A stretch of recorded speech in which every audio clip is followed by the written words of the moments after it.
નમસ્કાર. આજના આ દોડધામ અને સતત અવાજોથી ભરેલા સમયમાં આપણે એક એવા વિષય તરફ વળી રહ્યા છીએ જે કદાચ સૌથી વધુ જરૂરી છે પણ સહેલાઈથી મળતો નથી. અને એ છે મૌન. ચારે બાજુ માહિતીનો ધોધ છે, વાતચીતનો કોલાહલ છે, એવામાં સાચી શાંતિ ક્યાં શોધવી? બરાબર કહ્યું. આપણી આસપાસ એટલો બધો ઘોંઘાટ છે ને કે અંદરનો અવાજ સાંભળવાનો જાણે અવકાશ જ નથી મળતો. અને આ જ સંદર્ભમાં આપણી પાસે આજે ચર્ચા માટે એક ખૂબ જ માર્મિક સ્ત્રોત છે.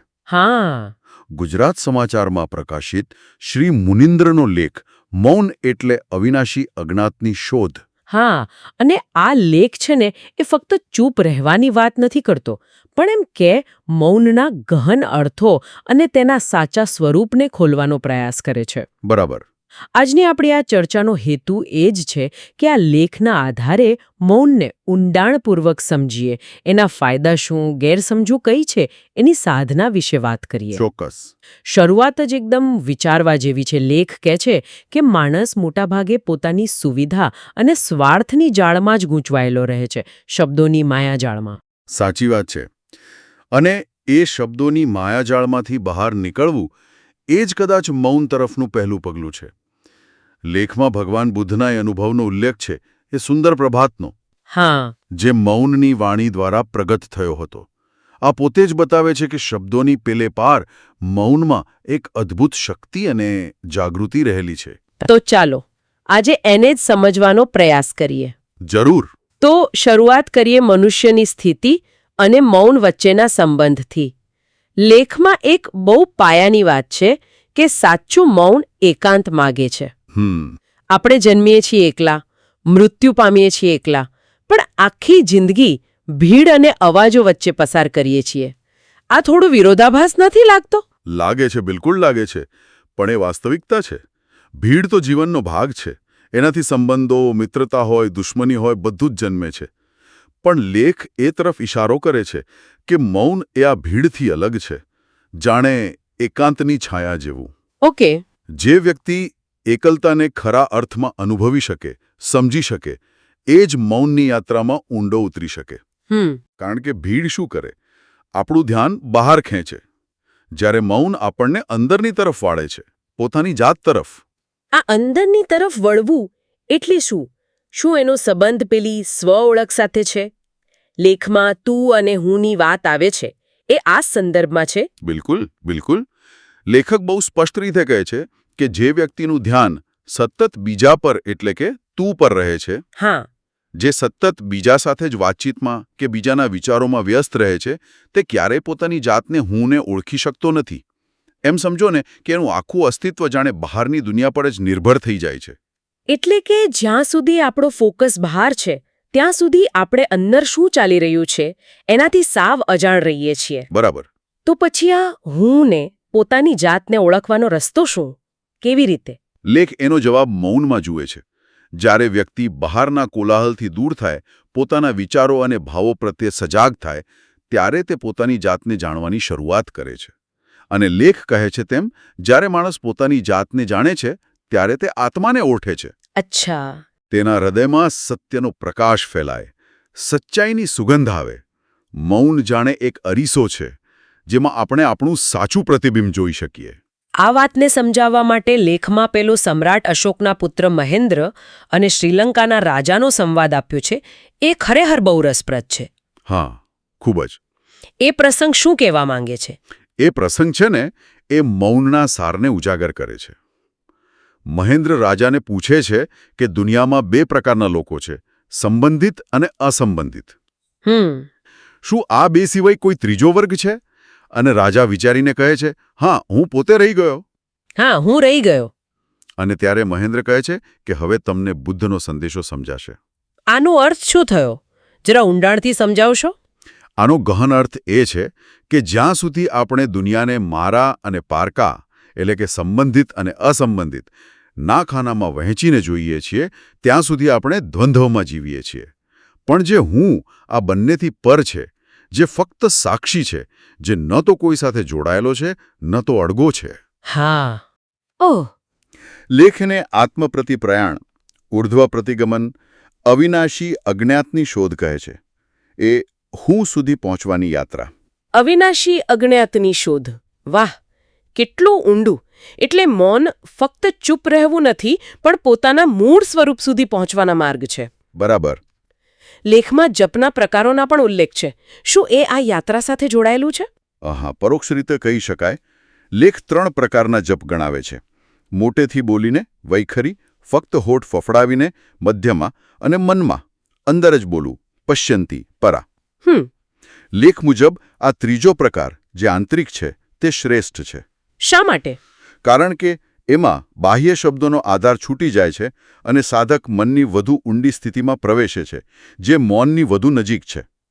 ઓકે, ઠીક છે. તો હવે મૌન વિશે જે સામાન્ય ગેરસમજો છે તેના પર આવીએ. હા, ચોક્કસ. સૌથી મોટી ગેરસમજ કદાચ એ જ છે કે મૌન એટલે કંઈ ન કરવું, બસ નિષ્ક્રિય થઈ જવું. બરાબર.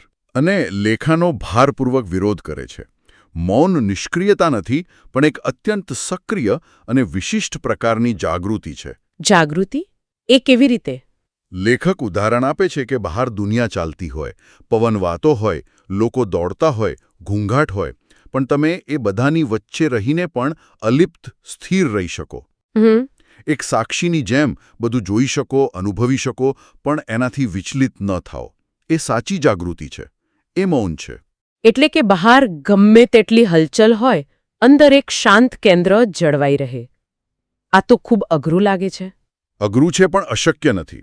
લેખ આગળ સમજાવે છે કે કંઈક ન કરવામાં પણ ક્રિયા રહેલી છે. અચ્છા. જ્યારે આપણે સભાનતાપૂર્વક મૌન રહીએ છીએ ત્યારે એ પોતે જ એક ક્રિયા છે જે હૃદયમાં શાંતિ લાવે છે. જ્યારે હું કંઈક કરું છું, એ કર્તાપણાનો ભાવ ઘણીવાર તણાવ અને અહંકાર ઊભો કરે છે. ઓકે. એટલે મૌનમાં કર્મનો ત્યાગ નથી, પણ કર્તાપણાના ભાવનો ત્યાગ છે. યોગી અરવિંદના મત મુજબ તો આપણે કશું ન કરીએ તો પણ શ્વાસ લઈએ છીએ, એ પણ એક કર્મ જ છે. હા, એ વાત પણ સાચી. બીજી એક પ્રચલિત પ્રથા છે મૌન વ્રત દરમિયાન લખીને વાતચીત કરવી. લેખ એના વિશે શું કહે છે? લેખ અહીં બહુ સ્પષ્ટ છે. જે લોકો ફક્ત વાચિક મૌન પાળે છે, એટલે કે બોલવાનું બંધ કરે છે, તેમના માટે કદાચ આ થોડું ઘણું ચાલી જાય. પણ જે પરમ મૌનની, આત્મખોજની સાધના કરી રહ્યા છે, તેમના માટે લખીને વાત કરવી પણ ઉપકારક નથી. શા માટે? કારણ કે લખતી વખતે મનમાં વિચારોનું વલણું તો ચાલુ જ રહે છે. હા, એ બરાબર. શબ્દો ભલે કાગળ પર ઉતરે, પણ મન શાંત થતું નથી. લેખ કહે છે એમ, સાચા મૌનમાં તો મન તળાવના સ્થિર પાણી જેવું, વિચારહીન, તરંગહીન હોવું જોઈએ. તો પછી સાચા મૌનને ઓળખવું કઈ રીતે? એના લક્ષણો શું? કઈ ખાસિયતો? લેખ કેટલાક મહત્વના લક્ષણો દર્શાવે છે. પહેલું અને સૌથી અગત્યનું, મૌન સ્વાભાવિક હોવું જોઈએ. સ્વાભાવિક? હા, બળજબરીથી લાદેલું મૌન કૃત્રિમતા અને તણાવ પેદા કરી શકે છે. બીજું, સાચા મૌનમાં ઉદાસીનતા નહીં, પણ એક પ્રકારનો આંતરિક ઉલ્લાસ, પ્રસન્નતા હોવી જોઈએ. આ ઉલ્લાસવાળી વાત રસપ્રદ છે. સામાન્ય રીતે મૌનને ગંભીરતા સાથે જોડવામાં આવે છે. હા, પણ લેખક કહે છે કે સાચા સાધકના ચહેરા પર ક્યારેય ઉદાસીનતા નહીં દેખાય. મૌન એ શૂન્યતા કે ભાવનો અભાવ નથી, પણ એક વિધાયક, પોઝિટિવ આનંદની સ્થિતિ છે. ઓહ વાહ! એ ખાલીપો નથી, પણ એક પૂર્ણતાનો, શાંતિનો અનુભવ છે. અને ત્રીજું, સહનશીલતા વધવી જોઈએ. કોઈ વધુ બોલનાર વ્યક્તિ સામે કંટાળો કે ચીડ ના આવવી જોઈએ. સમજાયું. હવે વાણી અને મૌનની સરખામણી પર આવીએ. લેખ વાણીના કેટલાક નકારાત્મક પાસા પણ ઉજાગર કરે છે ને? ચોક્કસ. લેખ મુજબ વાણીમાં ઘણીવાર પ્રદર્શન વૃત્તિ હોય છે. પોતાની માન્યતા બીજા પર થોપવાનો પ્રયાસ હોય છે. હા. અને ક્યારેક એ અહંકારની અભિવ્યક્તિનું સાધન પણ બની જાય છે. આપણે ઘણું બિનજરૂરી બોલીએ છીએ. અને પેલી વાત, એક જીભ અને બે કાન. બસ એ જ સંકેત છે કે કુદરત પણ ઈચ્છે છે કે આપણે બોલીએ ઓછું અને સાંભળીએ વધારે, પણ થાય છે ઉલટું. ખરું. લેખ એ પણ યાદ અપાવે છે કે બોલવામાં, ખાસ કરીને વ્યર્થ વાણીમાં, આપણી ઘણી શક્તિ વેડફાઈ જાય છે. આ માટે લેખમાં કેટલાક પ્રેરણાદાયી ઉદાહરણો પણ છે જેમણે મૌનની શક્તિનો પરિચય કરાવ્યો. હા, બિલકુલ. જેમ કે યોગી અરવિંદે અમુક સમય પછી બોલવાનું લગભગ બંધ કરી દીધું અને લેખન પર ધ્યાન કેન્દ્રિત કર્યું. રમણ મહર્ષિનું મૌન તો જગ પ્રસિદ્ધ છે. તેઓ લખવા બોલવા કરતાં મૌન દ્વારા જ વધુ સંવાદ સાધતા. હા, મેં સાંભળ્યું છે એમના વિશે. ભગવાન મહાવીર અને ભગવાન બુદ્ધે પણ દીર્ઘકાળ સુધી મૌન સાધના કરી હતી. ઘણા ગુરુઓ શબ્દો વિના ફક્ત પોતાની ઉપસ્થિતિ અને મૌન દ્વારા જ શિષ્યોને માર્ગદર્શન આપતા. ખરેખર. હા, આ બધું બતાવે છે કે મૌન પોતે જ એક શક્તિશાળી ભાષા છે. આ બધું સાંભળીને લાગે છે કે મૌન સાધવું એ ઉપરથી દેખાય છે એટલું સરળ નથી. ના, બિલકુલ નહીં. લેખ યોગશાસ્ત્ર અને યોગ વશિષ્ઠ રામાયણના સંદર્ભો પણ આપે છે, જેમાં મૌનના પ્રકારોની વાત છે. એ શું છે? બરાબર. યોગશાસ્ત્ર નાદ બ્રહ્મ એટલે કે શબ્દ કે ધ્વનિ અને શાંત બ્રહ્મ એટલે કે શાંતિની વાત કરે છે. અને એમાં શાંતિને જીવનનો આધાર ગણવામાં આવી છે. અને યોગ વશિષ્ઠ રામાયણ તો મૌનના 5 પ્રકાર બતાવીને એની સૂક્ષ્મતા અને ગહનતા સ્પષ્ટ કરે છે. આ પ્રકારો સમજવાથી મૌનની યાત્રા વધુ સ્પષ્ટ થાય છે. ઓકે, તો ચાલો ત્યારે એ 5 પ્રકારોને થોડા વિગતે સમજીએ. પહેલો છે વાચિક મૌન. વાચિક મૌન એટલે સૌથી પાયાનું સ્તર. ફક્ત વાણીને, બોલવાને બંધ કરવું. શબ્દોનો ઘોંઘાટ બંધ થાય. હા, આ પ્રમાણમાં સરળ છે અને ઘણા લોકો આટલું જ મૌન સમજે છે. પણ આમાં શું થાય? મન તો અંદર ભટકતું જ રહી શકે છે. વિચારો ચાલ્યા જ કરે છે. એટલે આત્મ ઓળખ માટે આ થોડું મર્યાદિત છે. બરાબર. બીજો પ્રકાર છે સમાધિ મૌન. આ શું છે? આમાં વ્યક્તિ આંખો બંધ કરીને સમાધિમાં એટલે કે ધ્યાનમાં ઊંડો ઉતરે છે. એનાથી દ્રશ્યો જોવાનું બંધ થાય છે. અચ્છા. આંખો બંધ કરવાથી બાહ્ય જગતના ઘણા આકર્ષણો અને વિક્ષેપો ઓછા થઈ જાય છે અને ધ્યાન અંદર તરફ વાળવું સહેલું બને છે. જોવાલું બંધ થાય છે એમ કહી શકાય. ત્રીજો પ્રકાર છે કાષ્ઠ મૌન, જેને લેખ વધુ કપરું કહે છે. શા માટે? હા, કપરું એટલા માટે કે કાષ્ઠ એટલે લાકડું. લાકડા જેવી સ્થિરતા આમાં અપેક્ષિત છે. ઓહ. આમાં ફક્ત વાણી કે આંખો જ નહીં, પણ બધી જ ઇન્દ્રિયો કાન, નાક, ત્વચા, જીભ એ બધાના વ્યાપારને શાંત કરવાના હોય છે અને સાથે સાથે અત્યંત ચંચળ એવા મનને પણ નિયંત્રણમાં રાખવાનું હોય છે. બાપરે. હા, આ ખરેખર ઉચ્ચ કક્ષાનો સંયમ અને અભ્યાસ માગે છે. શરીર અને મન બંને પર સંપૂર્ણ નિયંત્રણ. ચોથો પ્રકાર સુષુપ્ત મૌન એ થોડો અલગ લાગે છે. હા, સુષુપ્ત મૌન રસપ્રદ છે. આમાં વ્યક્તિની વાણી અને ઇન્દ્રિયો કદાચ કાર્યરત હોય, તે સામાન્ય જીવન જીવતો દેખાય. એટલે કે બોલતો પણ હોય? બની શકે, પણ અંદરથી તે પોતાની આત્મસાધનામાં એટલો ઊંડો ઉતરેલો હોય છે કે તે જાણે મૌનમાં જ જીવતો હોય. બહારની પ્રવૃત્તિઓ તેને સ્પર્શતી નથી. તેની ચેતના આંતરિક રીતે સ્થિર હોય છે. વાહ. અને છેલ્લે પાંચમું અને શ્રેષ્ઠ મૌન કોને કહ્યું છે? લેખ મુજબ શ્રેષ્ઠ મૌન એ છે જે સાધના દ્વારા સિદ્ધ થાય અને જેના દ્વારા આત્મા જાગૃત થાય. આત્મજાગૃત થાય. હા, અહીં મૌન ફક્ત ઇન્દ્રિય નિગ્રહ કે માનસિક શાંતિ નથી, પણ આત્મસાક્ષાત્કારનું, પોતાની સાચી ઓળખ પામવાનું સાધન બની જાય છે. આ મૌનનો પરમ ઉદ્દેશ્ય છે. આ 5 પ્રકારો સમજ્યા પછી મૌનની ગંભીરતાને ઊંડાણનો ખ્યાલ આવે છે. ખરેખર. બરાબર. લેખમાં આગળ જતા ઋષિ કવિ રાજેન્દ્ર શુક્લની એક કવિતાનો ઉલ્લેખ છે જે શબ્દોના બંધન વિશે છે. હા, એ કવિતા છે ને, એ શબ્દોની મર્યાદા અને ક્યારેક તેની નિરર્થકતા પર સીધો કટાક્ષ કરે છે. કવિ કહે છે કે શબ્દો માણસને સંસારમાં જકડી રાખે છે, માટે સાધક તેનો ત્યાગ કરવા ઈચ્છે છે.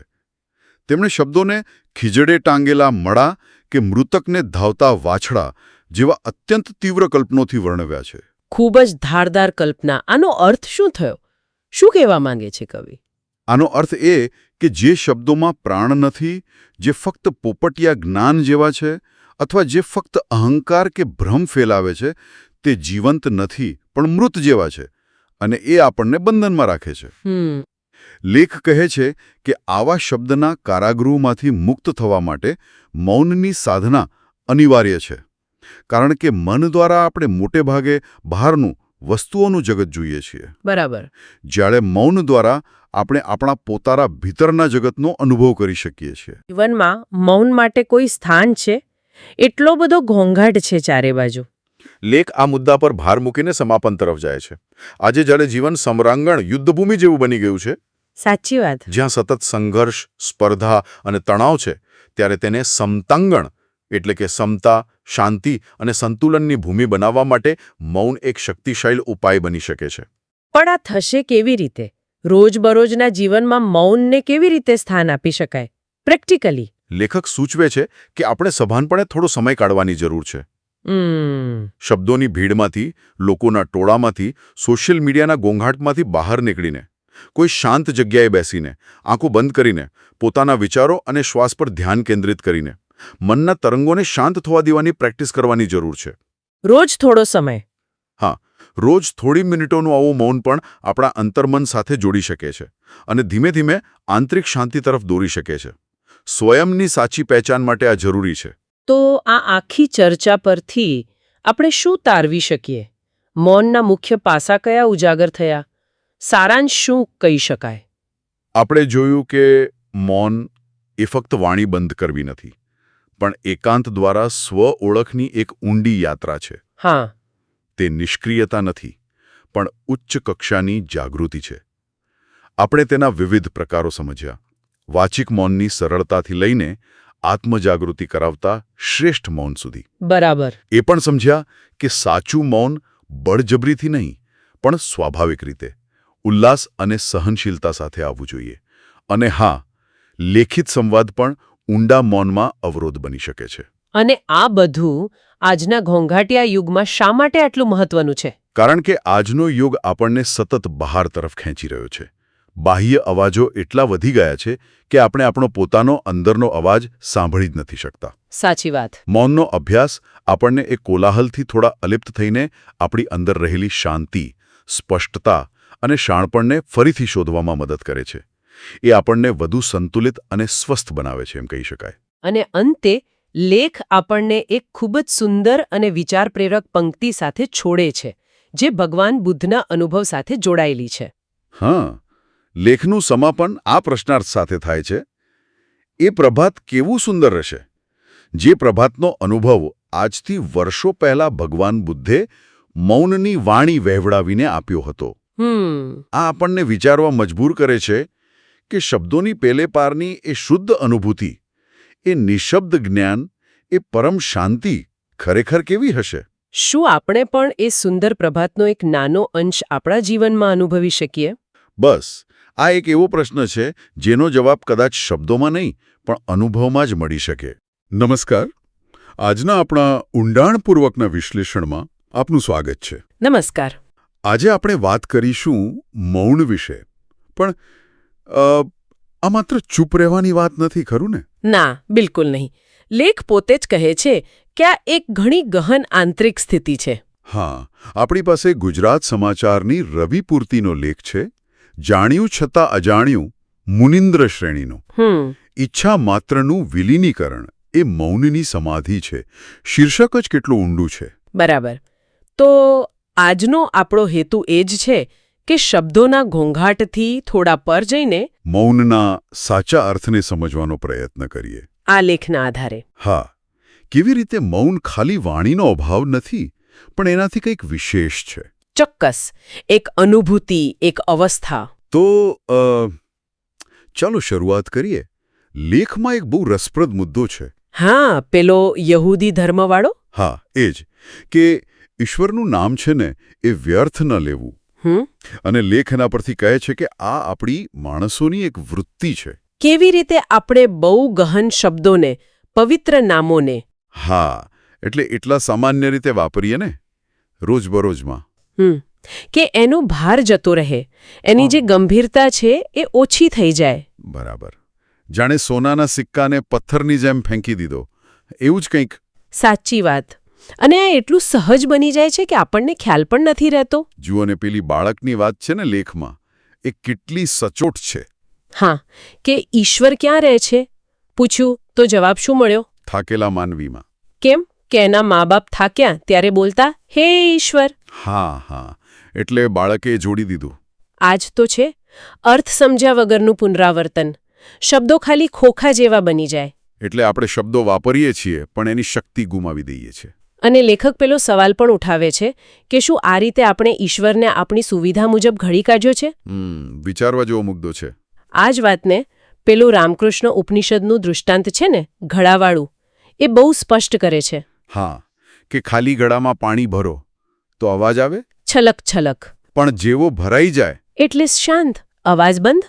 બસ એ જ રીતે જેમની પાસે ઉપર છલ્લું જ્ઞાન છે, જે હજી ખાલી છે, એ બહુ બોલે, વાદ વિવાદ કરે. પોતાના જ્ઞાનનું પ્રદર્શન કરે. હા, પણ જેમણે ખરેખર અનુભવ્યું છે, જે ભરાઈ ગયા છે, તેઓ શાંત રહે, મૌનમાં સ્થિર થાય. એમનું ચિત્ત પરમ તત્વમાં જોડાયેલું રહે, શબ્દોની જરૂર જ ન પડે. આ જ પેલો તફાવત છે, દેખાડાનું જ્ઞાન અને અનુભવનું શાણપણ. અને આ જ્ઞાન અને શાણપણની વાત આવી એટલે પેલો પ્રસંગ યાદ આવે છે. સહજાનંદ સ્વામી અને દીનાનાથ ભટ્ટનો. હા, બરાબર.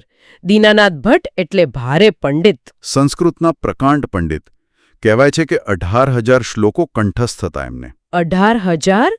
કલ્પના તો કરો, શાસ્ત્રાર્થમાં કોઈ એમની સામે ઊભું ન રહી શકે. અને એવા વિદ્વાન જ્યારે સહજાનંદ સ્વામીને મળ્યા ત્યારે સ્વામીજીએ આદર તો આપ્યો, પણ પછી એક સવાલ પૂછ્યો, એકદમ સીધો.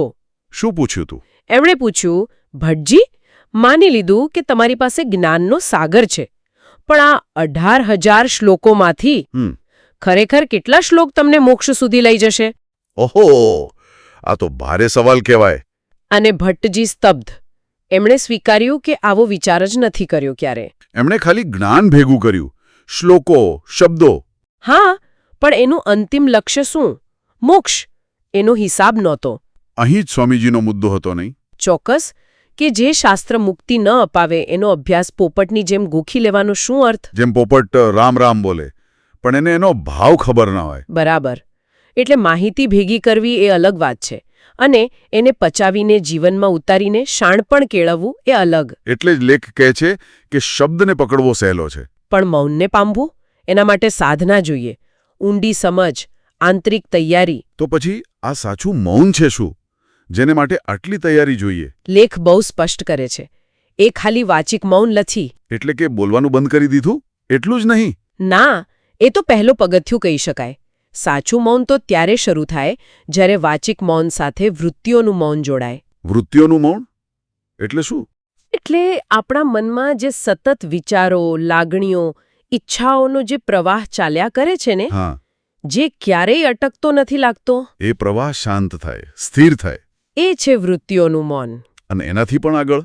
એનાથી પણ ઊંડું છે મનનું મૌન, જ્યાં વિચારો જુગે નહીં, એક સંપૂર્ણ આંતરિક શાંતિ, નીરવતા. એટલે લેખ કહે છે કે મૌન શબ્દનો નહીં, વિચારનો અભાવ છે. બરાબર. આ મુખ્ય વાત છે. તો શું આનો અર્થ એમ થયો કે મૌન એટલે શૂન્યતા, ખાલીપો? ના, એવું નથી. લેખ એને સાયલેન્ટ કમ્યુનિકેશન તરીકે જુએ છે. એક અલગ જ પ્રકારનો સંવાદ. એટલે જે શબ્દો નથી કહી શકતા તે મૌન કહી દે. હા, ઘણીવાર ઊંડા ભાવ, ઊંડી અનુભૂતિ શબ્દોમાં વ્યક્ત ન થઈ શકે, પણ મૌનમાં એ સહજ રીતે પ્રગટ થાય. અને શબ્દોની તો મર્યાદા હોય છે. બરાબર. શબ્દો ગેરસમજ ઊભી કરી શકે, સંબંધો તોડી પણ શકે, પણ મૌન એ જોડે છે, એક કરે છે. જ્યારે મન તરંગહીન બને, એટલે કે વિચારોની લહેરો એકદમ શાંત થઈ જાય, ત્યારે જ પેલું અનંત સાથેનું જોડાણ શક્ય બને, આપણા સાચા સ્વરૂપ સાથે. પેલો ગીતાનો શ્લોક પણ આ જ કહે છે ને, ન કિંચિત શ્રુપી કિંચેત. હા, આત્મામાં મન પરોવીને બીજું કશું જ ચિંતન ન કરવું, એ જ સ્થિતિ. જ્યાં શબ્દો અને તર્ક અટકી જાય, ત્યાંથી મૌનનું અનુભૂતિનું ક્ષેત્ર શરૂ થાય છે. એ ખાલીપો નથી, પણ એક ભરપૂર શાંતિ છે. પણ આપણે વાત કરીએ આપણી રોજિંદી જિંદગીની, હા. તો આ આદર્શ સ્થિતિ અને વાસ્તવિકતામાં બહુ અંતર છે નહીં? હા જ તો. લેખમાં જે વર્ણન છે એ કેટલું જાણીતું લાગે છે. આપણું મન સતત બહાર ભટકે છે. નાની નાની બાબતોમાં અટવાયેલું રહે, કરોડિયાની જેમ પોતાની જાળમાં ફસાયેલું. બરાબર. તુચ્છ વિષયો પર જ ઝીણું કાંત્યા કરીએ. અને પરિણામ શું આવે? પેલી રમૂજી પણ સાચી વાત. હા, કે કથા સાંભળવા જઈએ તો ઊંઘ આવે, જ્યાં મન શાંત થવું જોઈએ ત્યાં. કારણ કે મન ત્યાં લાગતું જ નથી. અને રાત્રે સૂવા જઈએ ત્યારે દિવસભરની ચિંતાઓ, પ્લાનિંગ બધું યાદ આવે અને ઊંઘ ના આવે. મન સતત દોડતું રહે છે, કાં તો ભૂતકાળમાં, કાં તો ભવિષ્યમાં.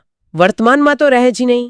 તો એનો સીધો અર્થ એ થયો કે મૌન સુધી પહોંચવામાં આપણું મન જ સૌથી મોટો પહાડ છે. બિલકુલ. એ જ મુખ્ય અવરોધ છે.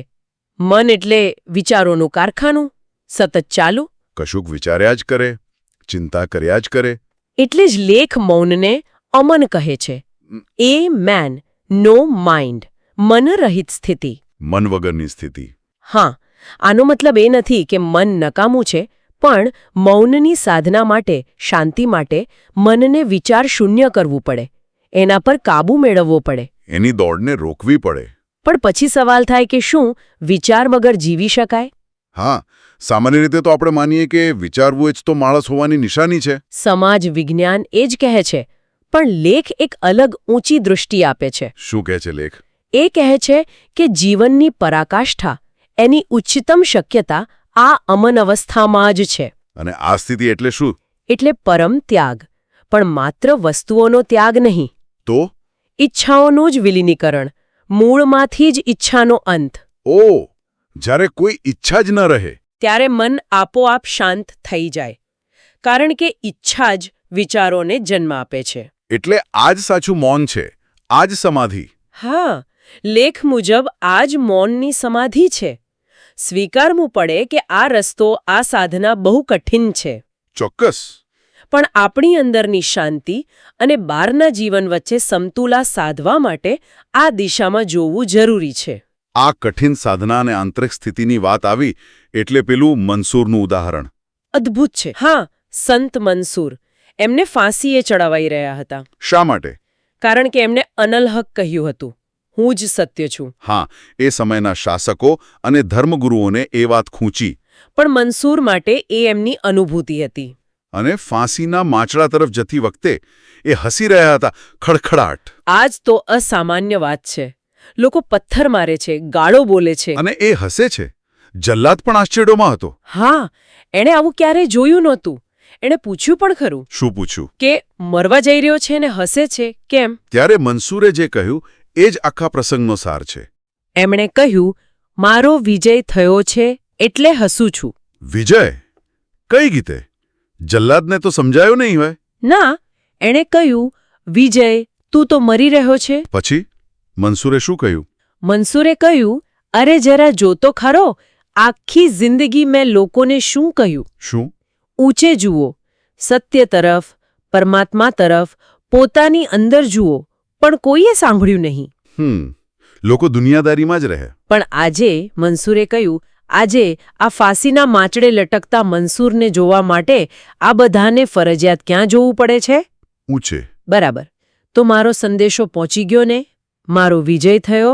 વાહ, ખરેખર અદ્ભુત દૃષ્ટિ. આ કથા આપણને પાછા લેખના મૂળ વિચાર પર લાવે છે કે માણસ રોજિંદા જીવનમાં, ભૌતિકતામાં, શબ્દોના વ્યવહારમાં એટલો ગળાડૂબ રહે છે કે એ ઊંચું જોવાનું જ ભૂલી જાય છે. ઊંચું જોવું એટલે શું?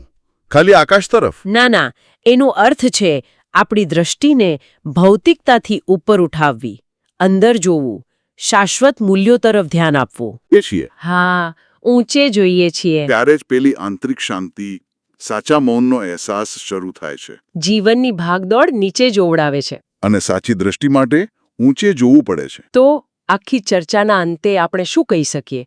મુખ્ય મુદ્દા કયા રહ્યા? પહેલું તો એ કે મૌન એટલે ખાલી ચૂપ રહેવું નહીં. હા. એ વિચારોનું, વૃત્તિઓનું શમન છે, એક ઊંડી આંતરિક અવસ્થા. બીજું, પેલું જ્ઞાન અને શાણપણ વચ્ચેનો ભેદ દીનાનાથ ભટ્ટના ઉદાહરણથી સમજ્યા. કે ખાલી માહિતી ભેગી કરવી પૂરતી નથી, એનું જીવનમાં રૂપાંતરણ થવું જોઈએ, મોક્ષ તરફ લઈ જનારું હોવું જોઈએ. ત્રીજું, આપણું મન એ જ સૌથી મોટો અવરોધ છે મૌન માટે. અને એટલે અમન અવસ્થા, મનરહિત સ્થિતિનું મહત્વ સમજાયું. હા, અને છેલ્લે મંસૂરની કથા. એ આપણને ઊંચે જોવાનું યાદ અપાવે છે, ભલે ગમે તેવી પરિસ્થિતિ હોય, આંતરિક દ્રષ્ટિ કેળવવાનું. આ બધી વાત પછી એક વિચાર આવે છે મનમાં, કદાચ શ્રોતાઓ પણ વિચારી શકે. શું? એક જે કોલાહલ અને ઘોંઘાટની વાત કરે છે ને, હા, એ આજના સમયમાં, આ ડિજિટલ યુગમાં, સોશિયલ મીડિયાના જમાનામાં કદાચ પહેલા કરતાં પણ વધારે છે નહીં? ચોક્કસ.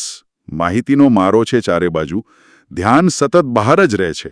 તો સવાલ એ છે કે શું આપણે મંસૂરની જેમ આજના ઘોંઘાટ વચ્ચે પણ પેલી ઊંચે જોવાની વૃત્તિ જાળવી શકીએ?